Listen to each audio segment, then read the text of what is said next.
Hi hello friends, எல்லாம் எப்படி இருக்கீங்க? எல்லாம் நல்லா இருப்பீங்கன்னு நினைக்கிறேன். நானும் நல்லா இருக்கேன். இப்போ பார்த்தீங்கன்னா 2025 இந்த ஃபாரின் யூரோப் கண்ட்ரி வர்றவங்களுக்கு என்னென்ன புதுசாக ரிலேட்டட் அப்டேட்ஸ் இருக்குது, அப்புறம் என்னென்ன இஷ்யூ இருக்குது, இங்கே வந்ததுக்கப்புறம் என்னென்ன இஷ்யூ ஃபேஸ் பண்ணுறாங்க, இப்போ நான் என்ன இஷ்யூ ஃபேஸ் பண்ணிகிட்ருக்கேன், இது எல்லாத்தையும் நம்ம சேனலில் நான் வீடியோவை போடலான்னு இருக்கேன். Okay, welcome to my channel.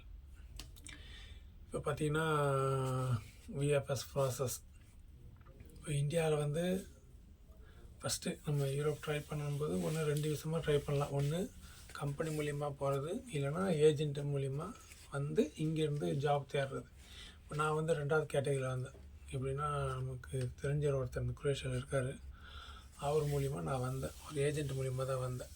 இப்போது ஏஜென்ட் மூலிமா வரனால ஃபஸ்ட்டு என்ன சொல்லுவாங்கன்னா, ஃபஸ்ட்டு ப்ராசஸ்ஸு நம்மளோட டாக்குமெண்ட்லாம் கேட்பாங்க. நம்ம எக்ஸ்பீரியன்ஸு, அப்புறம் நம்ம வேறு ஃபாரின் எக்ஸ்பீரியன்ஸ் இதெல்லாம் பார்ப்பாங்க. பார்த்துட்டு ஓகே நீங்கள் வந்து இது பண்ணலாம் அப்படின்னோன்னா ஃபஸ்ட்டு பிசிசின்னு ஒன்று போட சொல்லுவாங்க.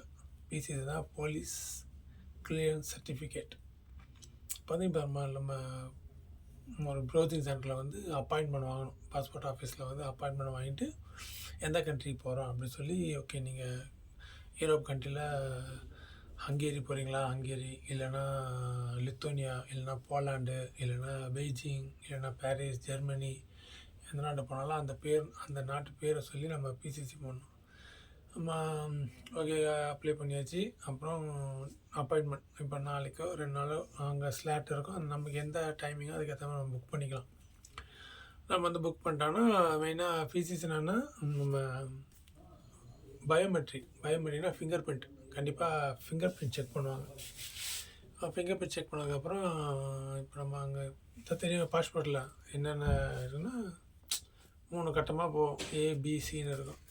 ஏ முடிச்சதுக்கப்புறம் பியில் வந்து செக் பண்ணுவாங்க. சியில் வந்து நம்ம என்கொயரி முடிச்சதுக்கப்புறம் ஓகே நீங்கள் போங்க, உங்களுக்கு போலீஸ் வெரிஃபிகேஷன் வரும் அப்படி சொல்கிறாங்க. அப்புறம் அதுலேருந்து ஒரு 3 நாள் கழித்து போலீஸ் வெரிஃபிகேஷன் வருவாங்க.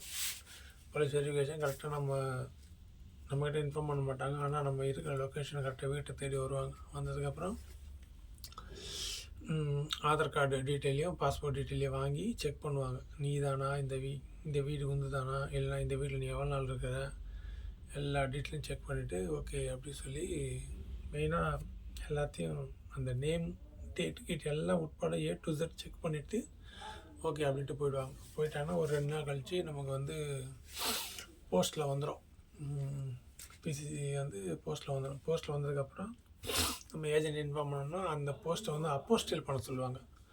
அப்போஸ்டல்னால் இப்போ நம்ம பிசிசின்றது சென்னையில் பண்ணோம், தமிழ்நாட்டுக்குள்ளே. அப்போஸ்டல் பண்ணால் டெல்லிக்கு போய் பண்ணணும். இப்போ நம்ம ஃபாரின் போனால் மெயினாக டெல்லியில் கண்டிப்பாக இவர் மேலே எந்த பிரச்சனை இல்லைன்னு டெல்லி வந்து ஒரு இது கொடுக்கணும். அப்போ வந்து நம்ம வந்து அதுக்குன்னு ஆத்தரைசேஷன் சில பேர் சென்னையில் பார்த்திங்கன்னா பர்ஷவாக்கத்தில் இருக்குது. வேறு எங்கெங்கே இருக்குதுன்னு தெரில. நம்ம வந்து தேடி பார்த்ததில் பர்ஷவாக்கத்தில் இருந்தது. அப்புறம் பர்ஷவாக்கம் போனால் அங்கே வந்து என்ன பண்ணுவோன்னா நம்ம பிசிசி அவங்க வாங்கி வச்சுப்பாங்க, பாஸ்போர்ட் செலக்ஷன்ஸ் வச்சுப்பாங்க. நம்ம டீட்டெயிலாக வாங்கி வச்சுக்கிட்டு ஓகே உங்களுக்கு வந்து ஒரு 5 நாள் 6 நாள் ஒர்க்கிங் டேஸ் 6 நாள் ஆகுன்னுவாங்க. இப்போ அந்த இதை வந்து டெல்லிக்கு அனுப்புவாங்க. பிசிசி டெல்லிக்கு அனுப்பிச்சு பின்னாடி வந்து அப்போஸ்டல் பண்ணி வரும். அது பண்ணதுக்கப்புறம் தான் ஓகே இவர் வந்து ஃபாரின் போகிற எலிஜிபிள்னு விஷயம். அதுதான் அது வந்ததுக்கப்புறம் நம்ம இன்ஃபார்ம் பண்ணிடணும். இன்ஃபார்ம் பண்ணிட்டால் அவங்க என்ன பண்ணுவாங்கன்னா, நீங்கள் வந்து அதை ஸ்கேன் பண்ணி எங்களை அனுப்பிச்சி விட்ருங்க, நாங்கள் வந்து ப்ராசஸ் ஸ்டார்ட் பண்ணுறோம் அப்படின்வாங்க. ஆக்சுவலி பிசிசின்றது நமக்கு எப்போ தேவைன்னா, அந்த விஎஃப்எஸ் அப்பாயின்மெண்ட் போடுறோம்ல அப்போ தான் தேவைப்படும். ஆனால் இங்கே வந்து இந்த ஏஜென்ட் ஃபஸ்ட்டு எடுக்க சொல்லிடுவாங்க. ஓகே, ரெண்டாவது எடுத்ததுக்கப்புறம் கம்பெனி அனுப்பணுன்னா ப்ராசஸ் நடக்கும். இப்போ நம்ம யூரோப் கண்ட்ரி வரணும்னா மேக்ஸிமம் 6 மாதம் கம்பல்சரி ஆகிடுது. அவங்க எவ்வளோ ஃபாஸ்ட்டாக மூவ் பண்ணுறாங்களோ மேக்ஸிமம் 4, 5, ஆனால் மேக்ஸிமம் 6 மாதம் ஆகுது. எனக்கு வந்து பார்த்திங்கன்னா ஒரு 4.5 மாதத்துல எனக்கு ஆகிடுச்சு. ப்ராசஸ்லாம் முடிஞ்சிச்சு எனக்கு. அப்புறம் கம்பெனிலேருந்து அக்ரிமெண்ட் லெட்ரு வரும். அக்ரிமெண்ட் லெட்டர் ஆஃபர் லெட்டர் சொல்லுவாங்க. அதில் என்னென்ன டீட்டெயிலு, நம்ம சம்பளம் எல்லாமே அதில் போட்டிருக்கோம்.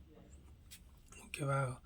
அப்புறம் அந்த ஆஃபர் லெட்டரில் நம்ம இங்கேருந்தே சைன் பண்ணி எல்லாத்தையும் ஸ்கேன் பண்ணி கலர் கலர் திருப்பியும் அவங்களுக்கு அனுப்பிச்சி விட்டுறணும்.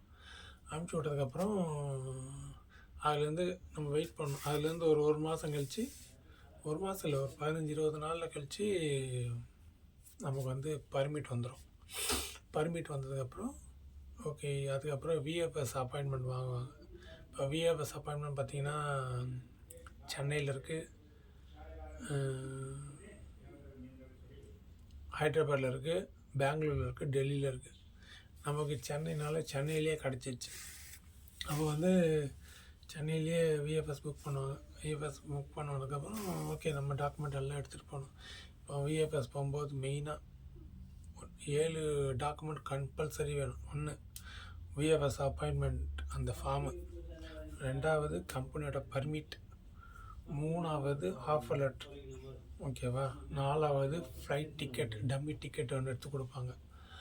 5வது இன்சூரன்ஸ் எதுக்குன்னா நமக்கு ஏதாச்சும் விபத்தோ ஏதோ போகிற வரைக்கும் அது இன்சூரன்ஸ் ஒன்று எடுப்பாங்க.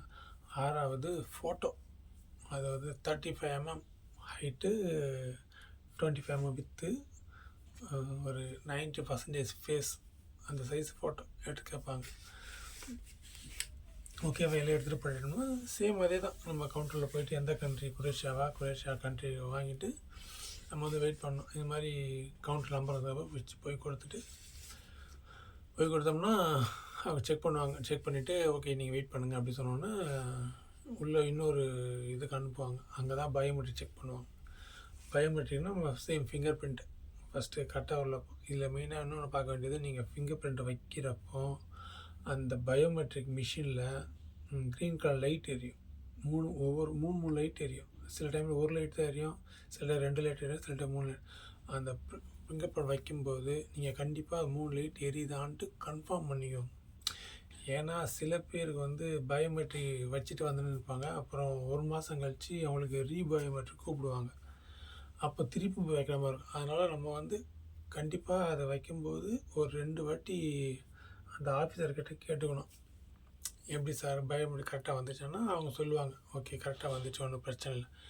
அதுக்கப்புறம் தான் அங்கேருந்து நகரணும். இப்போ வந்து ஓகே நான் வச்சேன், இது ஓகே ஆயிடுச்சு, வேணால் பார்த்துங்க சார் காமிச்சார், இல்லை சார் ஓகே சார் அப்படின்னு நான் சொல்லிட்டேன். அதுக்கப்புறம் கவுண்டரில் போயிட்டு காசு கட்ட சொல்லுவாங்க. எவ்வளோன்னா ஒரு 12,400 எவ்வளோ வந்தது எனக்கு அந்த விஎஃப்எஸ். அது எப்படின்னா 8,500 நம்ம விஎஃப்எஸ் சார்ஜு, பேலன்ஸ் வந்து நம்ம போஸ்ட்டில் அனுப்புவாங்கள்ல அந்த போஸ்ட்டு கொரியர் சார்ஜு, 2வது அவங்க சர்வீஸ் காசு, இதெல்லாம் சேர்த்து ஒரு 12,400 அவ்வளோ வாங்குவாங்க. வாங்கின பில் ஒன்று கொடுத்துருவாங்க. அந்த பில்லை கம்பல்சரி நம்ம ஜாக்கிரதையாக வச்சுக்கணும். இது நம்ம ஒரு ஸ்கேன் பண்ணி மெயிலில் போட்டு வச்சுட்டா இன்னும் நல்லது. இதில் ஒன்றுன்னா அவங்க எந்தெந்த டாக்குமெண்ட் எல்லாம் இது பண்ணாங்களோ எல்லாத்தையும் கண்டிப்பாக ஸ்கேன் பண்ணி நம்ம மெயிலில் போட்டு வச்சுக்கணும்.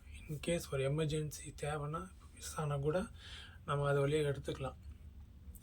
அப்புறம் விஎஃப்எஸ் எல்லாம் முடிஞ்சதுக்கப்புறம் அவங்க சொல்லுவாங்க 45 ஒர்க்கிங் டேஸ் சொல்லுவாங்க. 45 ஒர்க்கிங் டேஸ்னால் அவ்வளோதான், நம்ம ஒரு நைட்டு பார்த்து வேலை முடிஞ்ச மாதிரி. அதுக்கப்புறம் பார்த்திங்கன்னா ஒரு 90 டேஸ், 45 டேஸ்க்கு அப்புறம் நமக்கு வந்து ஒன்று அங்கேயே கூப்பிடுவாங்க, நேராக வந்து கலெக்ட் பண்ணுங்க சொல்லுவாங்க. இல்லைன்னா நமக்கு வந்து கொரியரில் வந்துடும். இப்போ நான் கொரியர் சார்ஜ் சேர்த்து தானே கொடுத்தேன், அதனால் எனக்கு வந்து கொரியரில் விசா வந்துடுச்சு. விசா வந்ததுக்கப்புறம் ஒரே ஹாப்பி தான். எல்லா ஃப்ரெண்ட்ஸ் எல்லோரும் ஷேர் பண்ணிவிட்டு ஓகே விசா வந்ததுக்கப்புறம் அடுத்து என்ன டிக்கெட் போடணும். அப்புறம் ஏஜென்ட் இன்ஃபார்ம் பண்ணது மாதிரி விசா வந்துடுச்சு அப்படின்னோடனே அந்த விசாவை ஸ்கேன் பண்ணி அனுப்பிச்சி விடுங்க அப்படின்னாங்க. அப்புறம் ஸ்கேன் பண்ணி அனுப்பிச்சி விட்றதா விசா வந்ததுலேருந்து கரெக்டாக நமக்கு விசா வந்து எனக்கு கரெக்டாக 45 நாள் கொடுத்துருந்தாங்க. எனக்கு வந்து 45 நாளில் எனக்கு இந்த கிறிஸ்மஸ் லீவு, நியூ இயர், இங்கே யூரோப் கண்ட்ரியில் பார்த்திங்கன்னா எல்லாம் லீவு.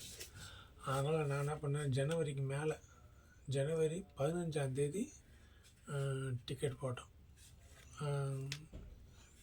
டிக்கெட் போட்டோன்னா ஓகே, அங்கேருந்து கிளம்பி நம்ம ஸ்ட்ரெயிட்டாக குரேஷியா வந்தாச்சு. குரேஷியாவில் வந்து இப்போ நம்ம இருக்கிறோம். சில அப்டேட்லாம் நான் கொடுக்குறேன். நம்ம இந்த ஆஃபர் லெட்டரை பற்றி பேசுனல, அந்த ஆஃபர் லெட்டர் நிறைய டீட்டெயில் இருக்குது. அதை பற்றி உங்களுக்கு எதனா டவுட் இருந்தால் எனக்கு கமெண்ட்ஸில் கேளுங்க. நான் கண்டிப்பாக ரிப்ளை பண்ணுறேன். உங்களுக்கு வேறு எதனா டவுட் இருந்தாலும் கேளுங்க. அதை பற்றி நான் கண்டிப்பாக இந்த சேனல் உங்களுக்கு இன்ஃபர்மேஷன் கொடுக்குற மாதிரி இருந்தால் நம்ம சேனலை சப்ஸ்கிரைப் பண்ணி வச்சுக்கோங்க. கண்டிப்பாக உங்களுக்கான டீட்டெயில் நான் கொடுக்குறேன். கமெண்ட்ஸ் பண்ணுறேன். கண்டிப்பாக பண்ணுறேன். Okay, thank you.